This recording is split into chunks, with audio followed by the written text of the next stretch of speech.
اللہ الرحمن الرحیم رب اشرح لی صدری ویسر لی امری واحلل عقدۃ من لسانی یفقهوا قولی وَإِذْ أَخَذْنَا مِيثَاقَكُمْ لَا تَسْفِكُونَ دِمَاءَكُمْ وَلَا تُخْرِجُونَ أَنفُسَكُم مِّن دِيَارِكُمْ ثُمَّ أَقْرَرْتُمْ وَأَنْتُمْ تَشْهَدُونَ۔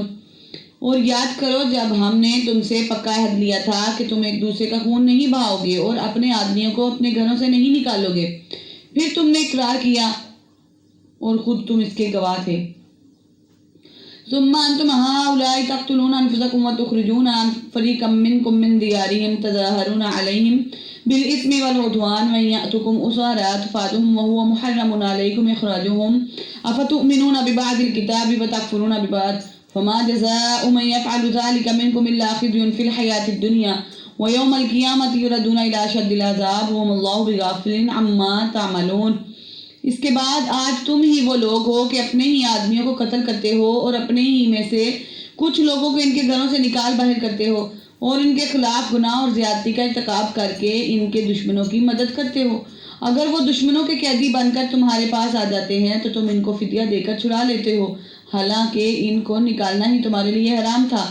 تو کیا تم کتاب توریت کے کچھ حصے پر ایمان رکھتے ہو اور کچھ کا انکار کرتے ہو؟ اب بتاؤ کہ جو شخص ایسا کرے اس کی سزا اس کے سوا کیا ہے کہ دنیاوی زندگی میں اس کو رسوائی ہو اور قیامت کے دن اسے ایسے لوگوں کو سخت ترین عذاب کی طرف بھیج دیا جائے گا، اور جو کچھ تم عمل کرتے ہو اللہ اس سے غافل نہیں ہے۔ اس کا پس منظر یہ ہے کہ مدینہ منورہ میں یہودیوں کے دو قبیلے تھے، اوس اور خزرج۔ ان کی آپس میں آئے دن لڑائی رہتی تھی۔ اسی طرح یہود مدینہ کے تین قبیلے تھے، بنو کنیقہ اور بنو نذیر اور بنو قریظہ، یہ بھی آپس میں لڑتے رہتے تھے۔ بنو قریظہ اوس کے حلیف ساتھی اور بنو کنیقہ اور بنو نذیر خروج کے حلیف تھے۔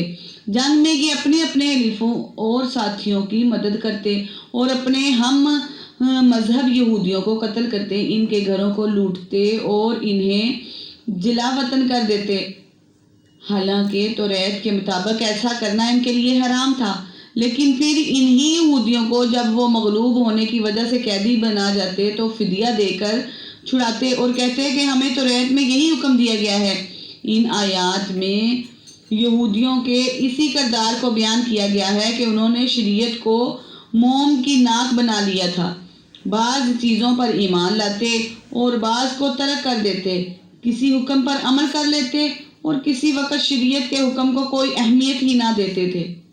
قتل، اخراج اور ایک دوسرے کے خلاف مدد کرنا ان کی شریعت میں بھی حرام تھا۔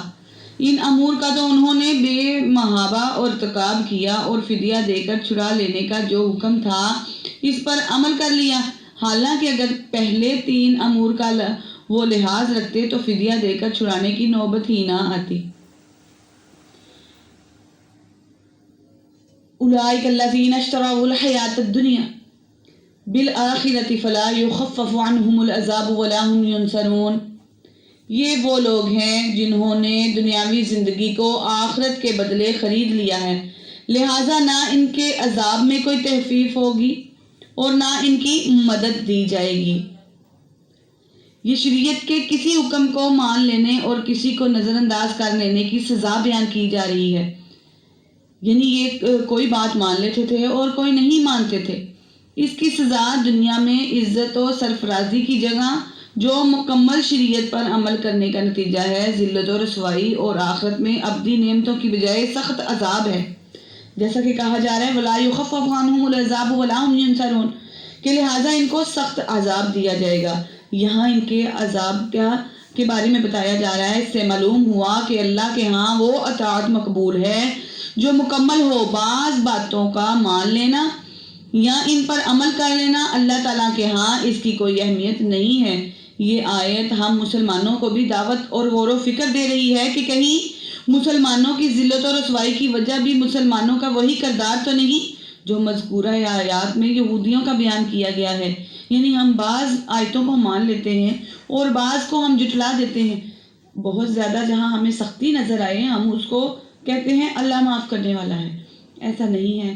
اللہ پاک ہم سب کو اپنے بتائے ہوئے رستوں پہ چلنے کی توفیق عطا فرمائے اور قرآن پاک کے اور اپنے نبی پر اور اپنے پر استقامت کی توفیق عطا فرمائے۔